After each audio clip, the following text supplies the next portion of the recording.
Hi everyone, we are sailing solvers. Okay, so have you heard about MADRAS EYE? Well, everyone has heard about it in the recent times because it was spreading so rapidly, right? Do you know MADRAS EYE was also known as pink eye? MADRAS EYE is the inflammation or infection of the outer membrane of our eyeball and the eyelid.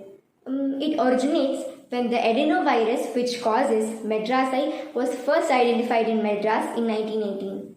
What is adenovirus? Adenoviruses are a group of common virus which causes infection in our inner lining of eye, lungs, urinary tract and nervous system. Adenoviral infection presents with the sudden onset of red eye and a watery discharge associated with a sore throat. We can see that in recent times, MADRAS EYE was spreading so rapidly. Our family members, friends, everyone got infected by it.